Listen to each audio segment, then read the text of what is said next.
शंका है जो शिव चक्र का विधान हो या अन्य बड़े विधान होते हैं उसमें श्रीफल चढ़ाए जाते हैं, वो श्रीफल दोबारा मार्केट में आ जाते हैं और हम उन्हें यूज करते हैं, और क्या उसमें निर्माल्य का दोष होता है?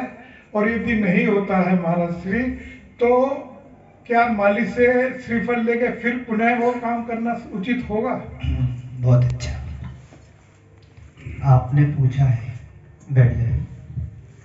आपने पूछा है यदि हमने मंदिर में कोई भी द्रव्य चढ़ाई है, जैसे श्रीफल चढ़ाया है, श्रीफल चढ़ाने के बाद क्या वो निर्माल्य होता है कि नहीं होता? निर्माल्य ही है, होता नहीं, निर्माल्य ही है, उसको पुनः हम नहीं चढ़ा सकते हैं, क्योंकि जो वस्तु हमने त्रिलोकीनाथ के चरणों में अर्पित कर दी है, फिर उस वस्तु पर हम सबका कोई अधिकार नहीं होता है।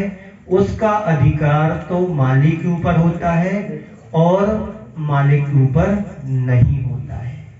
अब वो है या तो उसको गौशाला वगैरह में दे सकते हैं। मुनि श्री प्रवाण सागर जी महाराज श्री का एक सुझाव है कि यदि हम मंदिर में जो भी द्रव्य चढ़ाते हैं, चाहे वो चावल हो, लौंग हो, सुपारी, बादाम, श्रीफल जो भी है, इसको माली को ना दे करके इसको गौशालाओं में भेज करके जानवरों का उसका प्रयोग करें। चावल वगैरह है और अन्य चीजें हैं, और माली को इतना पेमेंट दें, इतनी पगार दें, जिससे उसके परिवार का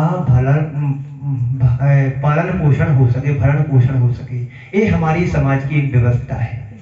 यदि हम माली को पैसे कम देते हैं तो उसका हम पेट काटते हैं, कि उसके भी बच्चे हैं, उसका भी परिवार है, इसलिए उसको पर्याप्त हमें समाज को मिलकर के व्यवस्था देनी चाहिए। उस द्रव्य को जो मंदिर में चढ़ती है, गौशालाओं में देकर के पशुपालन के हित में हम कर सकते हैं। और जैसा आपने पूछा है, निर्माल का माल खरीद करके पुनः चढ़ा सकते हैं? कतई नहीं, कभी नहीं करना, महापाप लगता है।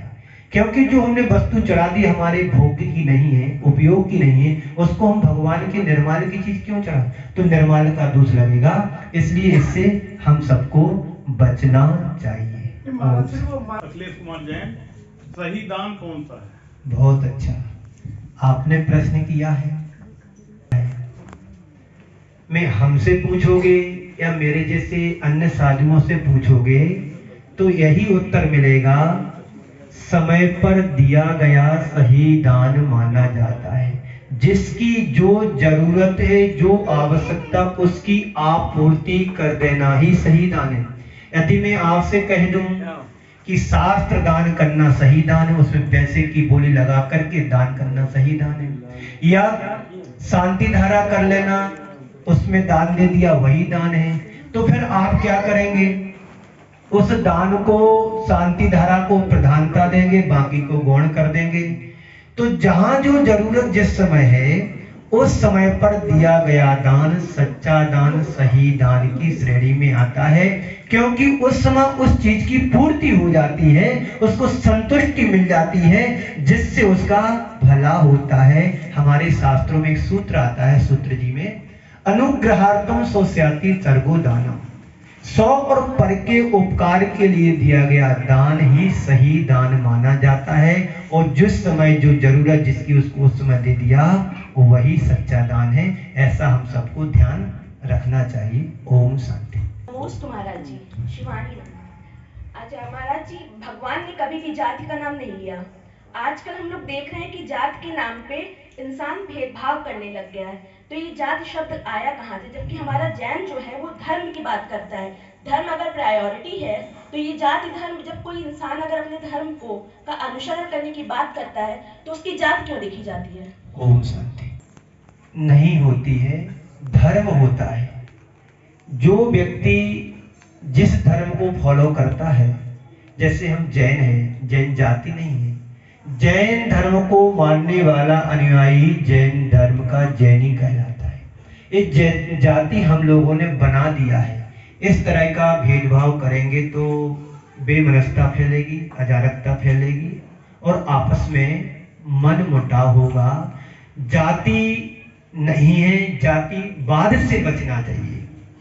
धर्म नहीं, धर्मवाद से बचना चाहिए। जाति ठीक एक व्यवस्था है, व्यवस्था को समझ करके चलेंगे तो भेदभाव नहीं होगा। जो जिस धर्म को मानने वाला होता है उस धर्म का वो है अनुयायी माना जाता है और वैसा करता है, जो कोई दोष नहीं है। लेकिन अभी कहा मैंने कि जाति नहीं, जातिवाद से बचना है। बात समझ में आ रही ना?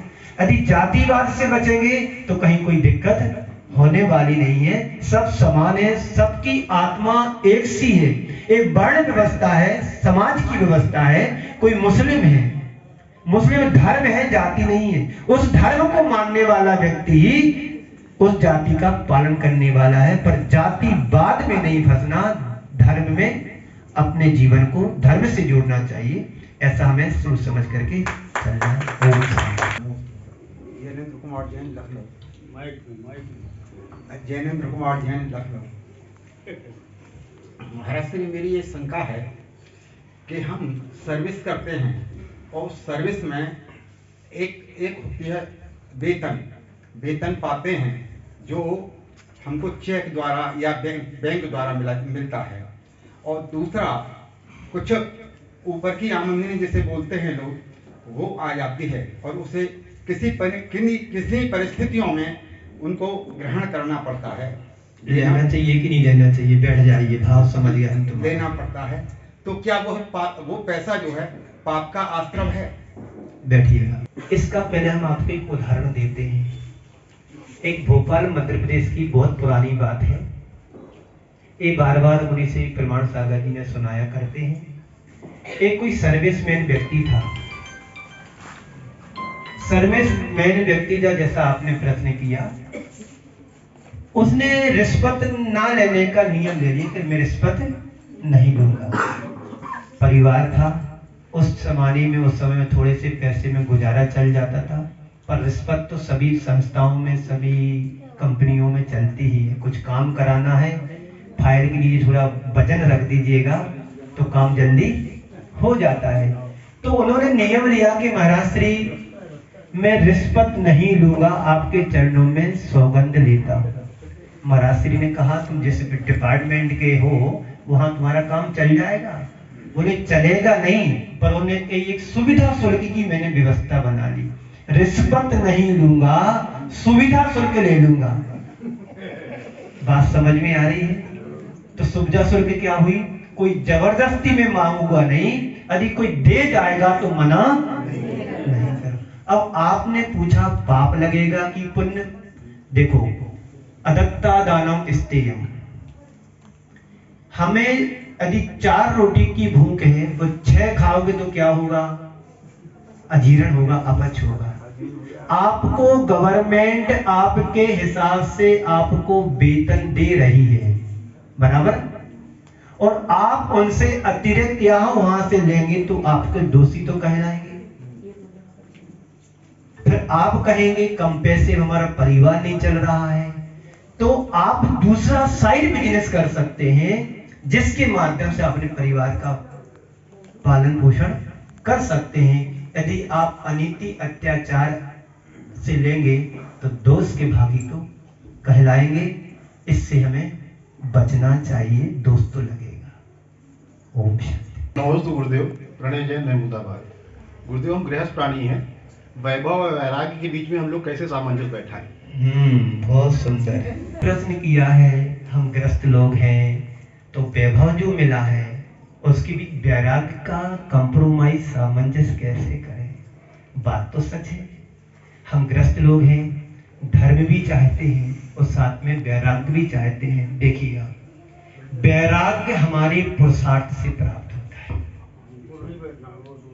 पुरुषार्थ करेंगे तो वैराग्य हमारा मजबूत होगा। अब पुरुषार्थ क्या? हमारे जैन दर्शन में 4 पुरुषार्थ हैं: धर्म, अर्थ, काम और मोक्ष। धर्म और मोक्ष के बीच में जो अर्थ और काम पुरुषार्थ है, तो धर्म और मोक्ष को दोनों किनारे बना करके यदि हम दोनों पुरुषार्थ करते हैं तो हमारा वैराग्य पुरुषार्थ बना रहेगा। तो वैराग्य को वैभव से कैसे कंप्रोमाइज करें, कैसे सामंजस्य बैठा लें। पुण्य से तुम्हारे लिए वैभव मिला है, पुण्य से वैभव मिला है, पुरुषार्थ से वैराग्य को मजबूत बनाना है। पुण्य के उदय में तुम ये नहीं भूल जाना, क्योंकि पुण्य का फल पाप कराता है। आपको वैभव मिला है, किससे मिला है? पुण्य से मिला है। अब पुण्य के उदय से वैभव तुम भोगोगे ना तो पाप ही होगा। उस पाप को साफ करने के लिए धर्म का आश्रय लो। धर्म तुम्हें पुण्य दिलाएगा और पुण्य से तुम्हें वैराग्य की ओर ले जाएगा, जो तुम्हारा साधन बनेगा। तो पुण्य प्लस पुरुषार्थ, ये हमारे जीवन के दो अस्त्र हैं। पुण्य से मिला है, उसको भोगों में न लगाएं, वैराग्य की ओर बढ़े। चक्रवर्तियों को वैभव मिला है, कोई कमी थी उनके यहाँ क्या? लेकिन उन्होंने उस पुण्य के लिए जीर्ण शीर्ण तिनके की तरह छोड़ दिया और वैराग्य के मार्ग पर चले। आज हमारे आदर्श बने हुए भरत चक्रवर्ती, 12 चक्रवर्तियों में 10 चक्रवर्ती मोक्ष गए। समझ में आ रही ना? तो पुण्य के साथ वैराग्य यदि हमारा साथ देगा तो हमारा वैभव भी छूट जाएगा और वैराग्य मजबूत बना रहेगा। एक दिन हम भी उस श्रेणी में आ जाएंगे जो सिद्धत्व को प्राप्त करेंगे। ऐसा हमें सोच करके समझ करके चलना चाहिए। बहुत अच्छा। इसी तरह के जो प्रोग्राम्स आते हैं वो हम लोग चलते हुए फिरते अपने काम को करते हुए देखते हैं, और या मोबाइल में कुछ ऑन कर लेते हैं, कुछ भजन वगैरह और कुछ मंत्र वगैरह सुनते रहते हैं। तो उसका हमें कहीं ना कहीं पुण्य तो थोड़ा सा मिलता जरूर होगा कि नहीं मिलता है, केवल सुन लेते हैं मात्र। संसार की जितनी शुभ क्रियाएं हैं उससे पुण्य का आश्रय होता है, उस संसार की जितनी अशुभ क्रियाएं हैं उससे पाप का आश्रय होता है। जैसे आपने बोला टीवी चालू है, ऑन है, शांति धारा आ रही, महाराज श्री के दर्शन हो रहे हैं, आपका भाव उससे कितना जुड़ा है? पहले तो ये बात देखना है।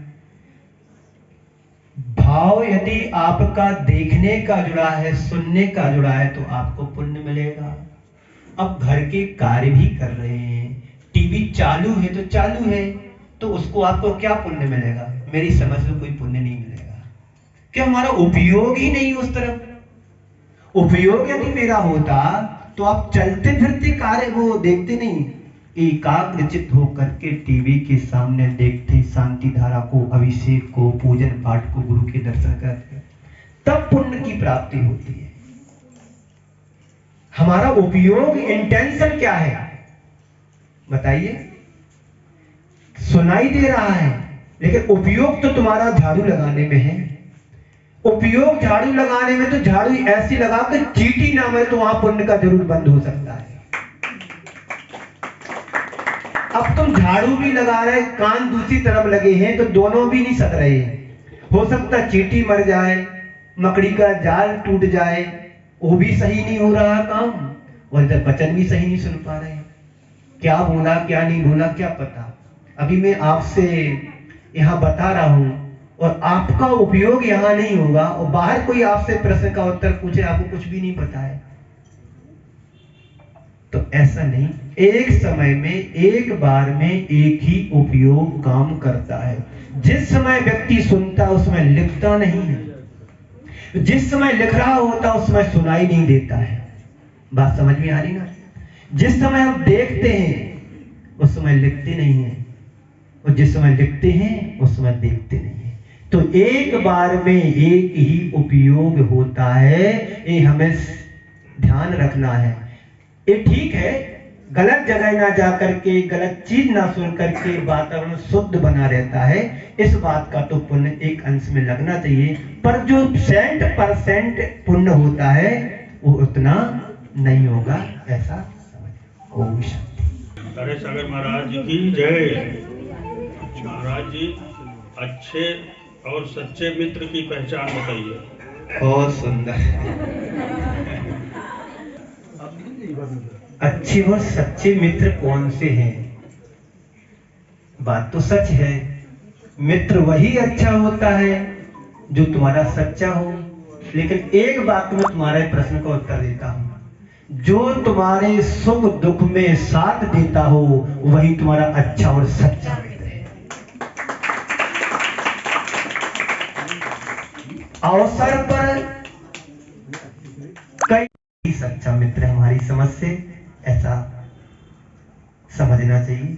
ओम शांति। महाराज जी नमस्ते। चिट्ठी लाए बांचने के लिए। महाराज जी हम जो काम करते हैं वो बहुत गलत होता है, पता नहीं फिर क्या से होता है। ओम। महाराज जी हम व्रत करते थे, छूट गया महावीर भगवान का, और सब भक्तामर का पाठ करते थे, पता नहीं क्या हो गया। हम सोचते थे मेरा परिवार एक साथ रहे सब, अब घर खाली पता नहीं और बिगड़ता ही चल रहा है। बस हो गया। इसको माइक को वो देंगे लेंगे पूजा आप खड़ी हो जाओ और बीच में आना ये पूरा करते हैं, व्रत नियम करते हैं, लेकिन हमारे साथ गलत क्यों होता है? गलत नहीं होता है, गलत किया था इसलिए गलत हो रहा है। ओम शांति। हम गलत नहीं हो रहा है, गलत हमने किया था इसलिए गलत हो रहा है। कैसे गलत हो रहा है? जो कर्म हमने बांधे थे उन्हीं कर्मों का फल तो हमको भोगना पड़ेगा। खेत में किसान जो बीज बोएगा वही तो फसल उग करके आएगी। हमने शुभ अशुभ कर्म जो किए थे उन्हीं कर्मों का उदय तो हमारे जीवन में आता है, देर सवेर आता है, तो हम भोगते कौन हैं? स्वयं किए जो कर्म शुभाशुभ फल निश्चय ही वो देते, करें आप फल दे अन्न तो स्वयं किए निष्फल होते। शुभ हो या अशुभ कर्म हो, जो शुभ अशुभ कर्म हमने स्वयं किए हैं, यदि हमारा कर्म दूसरा भोगेगा तो स्वयं का किया हुआ कर्म निष्फल हो जाएगा। पर जैन दर्शन का कर्म सिद्धांत कहता है ऐसा कतई नहीं हो सकता है। कर्म स्वयं ने किए हैं तो स्वयं को ही भोगना पड़ेगा। अब उसमें हम एक पूछो, अब इस पर हम विजय कैसे पाएं, इन कर्मों को कैसे टालें, दूसरा ना बने, तो आपके लिए मैं यह कहता हूं कि समता भाव को रखो। समता भाव रखेंगे, कर्म आया है जाएगा, और उसमें विकलता रखेंगे तो नया कर्म बनेगा और तकलीफ में जाएंगे। एक तो चुका नहीं पा रहे कर्ज, दूसरा कर्ज और ले लिया। इसलिए समता भावों से हमें सहन करना है तो निर्जरा भी होगी और नया कर्म नहीं बनेगा। ऐसा। ओम शांति। गुरुदेव के चरणों में, पावन चरणों में कोटि सा सत्कार, नमस्ते नमस्ते नमस्ते। गुरुदेव आपके चरणों में मेरी ये शंका है कि धर्म साधना करते करते यदि कभी प्रतिकूल परिस्थितियां आ जाएं या अपने से विपरीत अवस्थाएं आए तो उसमें सामंजस्य हम कैसे स्थापित करें? परीक्षा साधुओं की होती है, डाकुओं की नहीं। परीक्षा साधुओं की होती है, डाकुओं की नहीं। कसौटी पर सोना कसा जाता है, कांसा नहीं। हमारे जीवन में प्रतिकूलताएं आती हैं तो हमें उसमें अनुकूलता बनाना ही हमारा पुरुषार्थ है, धर्म है। जितने भी महापुरुष होते हैं, जितने भी महापुरुष होते हैं, उनके सबके जीवन में संकट आते हैं, उपसर्ग आते हैं, और उन उपसर्गों को उन्होंने उन संकटों के लिए सहजता और सरलता से सहन किया है। अब हमें सोचना है, प्रतिकूलताएं आएंगी उसमें अनुकूलता बनाना ही तो हमारा पुरुषार्थ है। हमारा धर्म तो यही कहता है, अनुकूलताओं में तो हर कोई मगन रहता है, सुखी रहता है, लेकिन प्रतिकूलताओं में जो अपने आप को तटस्थ बना लेता है वही सच्चा धर्मात्मा माना जाता है। एक उदाहरण देते हैं। एक राजा था, राजा एक संत के पास पहुंचा, गुरुदेव मुझे कोई ऐसा मंत्र दो जिससे हम अपनी प्रजा का संरक्षण कर सकूं, पालन कर सकूं।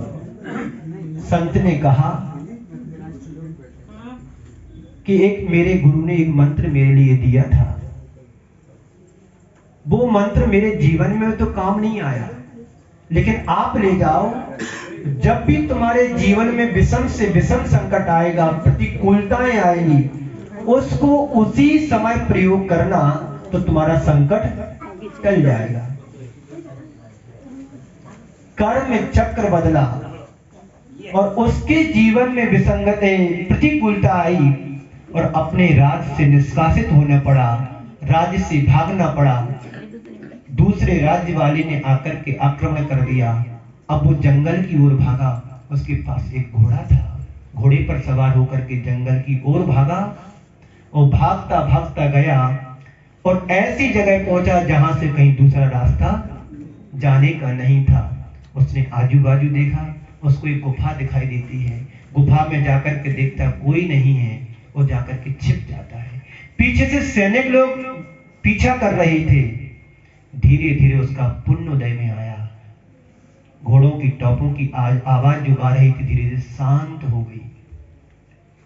उसको याद आया कि मेरे गुरुदेव ने एक मंत्र दिया था।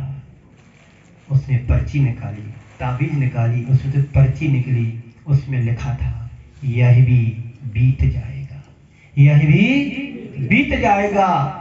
उसके अंदर का हौसला बड़ा, जोश जागा। दुख यदि हमारे जीवन में आया है यह भी निकल जाएगा। और पुनः उसके अंदर उत्साह भरा, उसने अपने आप में उस सैनिक तैयार करे, जाकर के उस राज्य के ऊपर आक्रमण किया, खोया हुआ राज्य पाया। उस सिंहासन पर जब बैठ रहा था, फिर उस मंत्र को देखा, यह भी बीत जाएगा। सुख भी उसके जीवन में आया, वह भी स्थायी नहीं था। दुख भी उसके जीवन में आया, वह भी स्थायी नहीं था। ये सोचो, कर्म के उदय में आया है, यह भी बीत जाएगा। प्रतिकूलताएं हर इंसान के जीवन में आती हैं। अनुकूल रहे तो फिर तो दुख का ज्ञान ही नहीं होगा। आप इतने अहंकारी बन जाएंगे कि मेरे बड़ा संसार में कोई दूसरा है ही नहीं। इसलिए दुख सुख छाया की तरह हमारे साथ होते हैं। इनमें हमें प्रतिकूलताओं में अनुकूलता बनाना हमारा धर्म है और यही हमारे धर्म में, हमारे जीवन में उपयोगी है। ओम शांति। नमस्ते गुरुदेव, नमस्ते गुरुदेव, नमस्ते गुरुदेव। मेरा नाम अलका जैन है। महाराज जी, मेरा प्रश्न ये है कि पूजा करते समय भगवान का अभिषेक देखने जाना चाहिए कि नहीं? पूजा करते समय भगवान का अभिषेक देखने जाना नहीं चाहिए। आप भोजन करते हैं, पानी पीना चाहिए कि नहीं पीना चाहिए? एक पूजन का अंग है। अभिषेक करना कर नहीं सकते, देख लेना चाहिए। पूजन करना, विसर्जन करना है ना, ये सब पूजन के अंग है। इसलिए देख करके करोगे तो और अच्छा रहेगा, पुण्य की ही वृद्धि होगी, कर्मों की नहीं होगी। तो देख करना, देख लो, बैठे बैठे पूजा करते रहो, कोई दोष नहीं है ऐसा।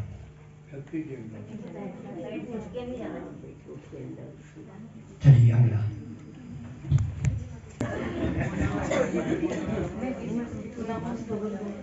मेरा नाम संजना है। सभी जीव महाराज जी धर्म जानते हैं कि धर्म करना अच्छी बात है, उससे हमारे जीवन का उद्धार हो जाएगा। फिर भी सभी लोग उस रास्ते पे चल नहीं पाते हैं। मार्ग पर दुर्लभ व्यक्ति ही चल पाते हैं। मोक्ष मार्ग पर हर कोई चल सकता तो आज भारत में, क्या पूरे विश्व में सब मुनि को त्यागी वृत्ति होते है ना। तो जो दुर्लभ चीज होती है वो दुर्लभ प्राणी को ही मिलती है। अति सरल होता मोक्ष मार्ग तो आप सब यहाँ नहीं बैठे तो यहाँ बैठे होते। बात समझ में आ रही? तो कठिन मार्ग को कठिन लोग ही धारण कर पाते हैं। ये ऐसा हमें सोच समझ करके चलना चाहिए। ओके। नमस्ते गुरुदेव, नमस्ते गुरुदेव, नमस्ते। मेरा नाम नीरज कुमार जैन है और मैं पूछना चाहता हूँ, भगवान आदिनाथ के भरत बाहुबली सहित 101 पुत्र हुए थे, तो वो भगवान आदिनाथ से पहले मोक्ष गए थे, तो ऐसा क्या कारण था, ऐसा क्या विधि थी जो भगवान आदिनाथ से पहले मोक्ष गए थे? देखो, ये तो हमारे हाथ में नहीं है मोक्ष जाना बाद में कि पहले। जो अपनी तपस्या त्याग तपस्या से कर्मों को निर्जीर्ण कर ले वो पहले मोक्ष जाएगा। ये फिर हमारा आयु कर्म शेष है, उनकी 84 लाख पूर्व की आयु थी तो उतना भोगना पड़ेगा, राजपाट करना पड़ेगा, उसके बाद मोक्ष जाएंगे। लेकिन भरत ने ये सब नहीं किया है तो इसलिए उनको जल्दी मोक्ष हो गया। यही कारण है और वो कोई दूसरा कारण नहीं है। ओ कि लोग हम लोग पूजा करने आते हैं और पूजा करने करते लोग थोड़े दूसरे वेदी में अभिषेक करने भी जाते हैं। कभी कभी पूजा कर अभिषेक चला होता है किसी वेदी में, और पूजा छोड़ के दूसरी वेदी पूजा अभिषेक करना जाना चाहिए कि न जाना चाहिए? अभी तो बोला नहीं, वेदी में जैसे हम लोग पूजा कर रहे हैं तो देखो ऐसा है जी, ऐसा है पहले क्रम क्या होता है, पहले अभिषेक करो फिर बाद में पूजन करो। नियम तो यही होना चाहिए। आप यदि आगे पीछे करते हो तो मेरी समझ से तो ये उचित नहीं है, क्योंकि पहले नहा लो फिर बाद में मिट्टी डाल लो। एक बात, पहले भोजन कर लो बाद में पानी पियो, या पानी पी लो फिर भोजन करो। नहीं महाराज जी, मेरा ये कि प्रथम मंदिर आए, भगवान को अभिषेक किया, फिर उसकी पूजा शुरू कर दी। पूजा कर रहे हैं और किसी वेदी में अभिषेक चल रहा है तो दूसरी वेदी में तो उसकी छोड़ के पूजा छोड़ के जाना चाहिए कि ना? नहीं, स्थापना कर ली तो नहीं छोड़ना चाहिए। एक नियम पूरा है तो उसको व्यवस्थित करो, उसके बाद दूसरा काम।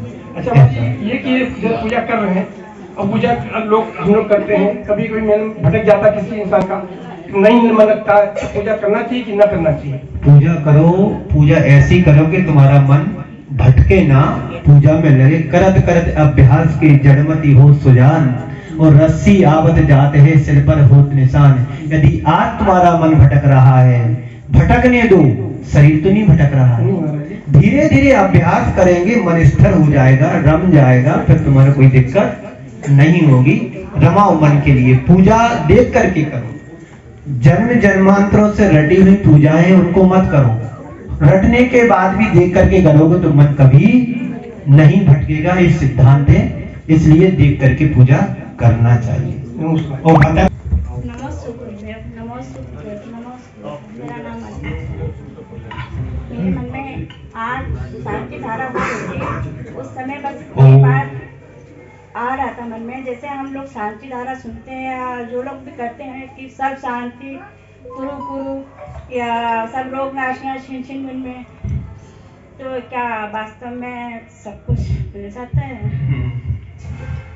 बात तो सच है। हम जिस भाव से करेंगे वैसा फल मिलेगा।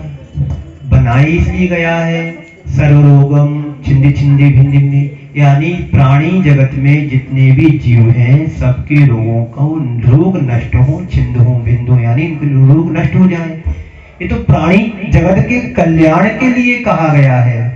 स्वयं के लिए करोगे तो कुछ भी नहीं होगा नष्ट। जगत के प्राणियों के कल्याण से ओतप्रोत होकर के यदि हम किसी चीज को धार्मिक अनुष्ठान करते हैं, शांति धारा खुद के लिए शांति के लिए कि प्राणी मात्र की शांति के लिए, यदि हम प्राणी मात्र की शांति के लिए शांति धारा करते हैं तो उसमें हम भी आते हैं ना, तो हमारा भी कष्ट नष्ट होगा। इस भावना से करना चाहिए। सभी जीव सुखी रहें तो हम भी उसमें आते हैं, तो हम भी सुखी होंगे।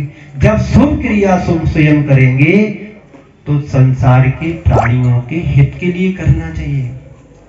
फैले प्रेम परस्पर जग में मोए धूरी,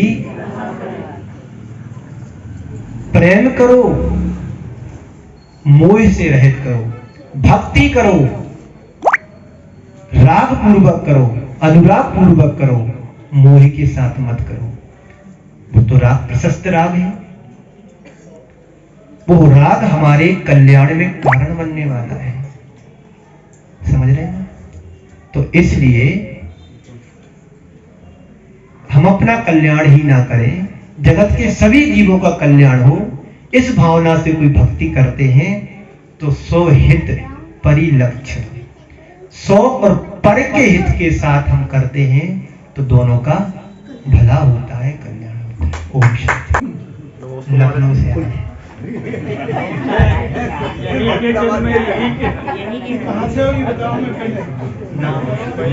यही है हमारा जी। महाराज जी नमोस्तु, मेरा नाम संजीव जैन है। मेरा प्रश्न ये है कि मैं भाव यात्रा से भव यात्रा को कैसे सफल करूं? अच्छा, बहुत सुंदर। बैठिए। आपने पूछा है भाव यात्रा से भव यात्रा को कैसे सफल बनाएं। कुछ नहीं करना है, बस थोड़ी दिशा को मोड़ना है। अभी जिस पॉइंट पर है दूसरे पॉइंट पर आ जाओ। तुम्हारे भाव ही संसार से पार कराने वाले कल्याणकारी भाव होते हैं। भाव बदलेगा, भाव सुधरेगा। भाव बदलेंगे, भाव सुधरेगा। और जब भाव सुधर जाएगा तो फिर हमारा मोक्ष हो जाएगा। तो भावों से ही भाव बदलते हैं और भावों से ही भाव बदलते हैं। एक भाव मोक्ष को दिलाने वाला होता है, एक भाव पतन को कराने वाला होता है। इसलिए भावना भावनाशनी होती है और भावना भाव विकासनी होती है। तय तुम्हें करना है कि भावों से उत्थान करना है कि भावों से पतन करना है। भाव निर्मल होना चाहिए, जिससे हमारी भाव यात्रा से भाव सुधरे, भाव भवांतर सुधरे और भाव से पार होकर के भव्य बन जाए। ये हमारे जीवन का उद्देश्य होना चाहिए। अंतराय कर्म किस उदय से होता है? अंतराय कर्म हमने बांधा था, इस उदय से होता है। उन्होंने बताते, उनकी जीवन की कहानी बताते हैं कि उन्होंने पूर्व पर्याय में कृषि कार्य करते समय बैलों के समय, एक समय के लिए बैलों के उसमें मुँह में मुसीका बांधा था। मुसीका समझते ना, कि जब किसान और खेत में और धान आदि को उसमें चलाते हैं बैलों को, तो मुख में मुसीका बांध देते हैं, जिससे क्या होता है बैल वगैरह उस धान को ना खा पाए, हमारा काम आता। इस कर्म के उदय को उनको 6 महीने तक अन्न को नहीं मिला। 6 माह तो ध्यान साधना में लीन रहे और 6 माह तक प्रतिदिन आहार के लिए निकलते थे। उनको अंतराय कर्म का तीव्र उदय। जब उनके अंतराय के बादल छटे, तब उनके लिए आहार का योग बना। और वो भी अयोध्या नगरी से गए। कहां पर? जहां पर मैं हस्तिना नगरी के लिए जा रहा हूं। तो ये पूरा क्षेत्र 12 योजन का होगा। उस समय का अयोध्या नगर बहुत विशाल बड़ा था और उनकी अवगाहना जो जितनी थी, और एक ही दिन में वो आहार करने के लिए हस्तिनापुर गए। राजा सोम और राजा श्रेयांश का भी पुण्य का उदय था। एक महातपस्वी 13 महीने के उपवास वाले, और वह अपने पुण्य की भाग्य की परीक्षा के लिए गए। दानंतराय और लाभंतराय, उनका दानंतराय कर्म का क्षयोपशम था, इनका लाभंतराय कर्म का क्षयोपशम था। दोनों के योग से राजा श्रेयांश और सोम का जो नाम आता है, दान तीर्थ के रूप में नाम आता है और धर्म तीर्थ के रूप में प्रथम देव ऋषभदेव तीर्थंकर का नाम आता है। तीर्थंकर पद को धारण करके वहां से आज तक जो परंपरा हमारी भी चली आ रही है, धर्म तीर्थ के प्रथम प्रवर्तक ऋषभदेव और दान तीर्थ के प्रथम प्रवर्तक। नमोस्तु महाराज, नमोस्तु महाराज, नमोस्तु महाराज। हमारा नाम प्रियंका जो है ना, बहिरात्मा का अर्थ बताएं महाराज। एक अंतिम प्रश्न है, समय हो रहा है, पाठ भी करना है, 10 मिनट उसमें लगेंगे। आपने प्रश्न पूछा है बहिरात्मा क्या है। पहले तो ये बताता हूँ आत्मा कितनी है ना। फिर बहिरात्मा का स्वरूप बताएंगे। एक होती है आत्मा, दूसरा परमात्मा, तीसरा बहिरात्मा। आत्मा 3 प्रकार की, अंतरात्मा, परमात्मा और बहिरात्मा। आत्मा संसार के सभी प्राणियों की होती है, वो आत्मा होगी। अंतरात्मा मुनिराज जो अपने ध्यान में तपस्या में लीन रहते हैं, अपने अंतरंग में रहते हैं, वो अंतरात्मा। बहिरात्मा संसार के सभी प्राणी जो मिथ्या दृष्टि जीव होते हैं, वो बहिरात्मा का है, जिनको हे उपाधि का ज्ञान नहीं है। देह शरीर को एक गिने बहिरात्म तत्व मुधाए। जो शरीर और आत्मा को एक मानता है वह बहिरात्मा है। आप शरीर को अलग मानते हैं कि अपना मानते हैं? कष्ट होता है, मच्छर ने काटा तो आपको फीलिंग हुई, आपको बुखार आया फीलिंग हुई, सिर में दर्द हुआ फीलिंग हुई, दाढ़ में दर्द हुआ फीलिंग हुई, दुख हो रहा है, कष्ट हो रहा है। शरीर को अपना मानना ही बहिरात्मा की श्रेणी में आता है। इसलिए छठलाकार ने कहा है देह जीव को एक, जीव और शरीर को एक मानता है वह बहिरात्मा कहलाता है। इसी पावन पुनीत भावना के साथ आप सभी को यहीं पर विराम देता हूँ। बोलिए परम पूज्य आचार्य गुरुवर श्री विद्यासागर जी महाराज की।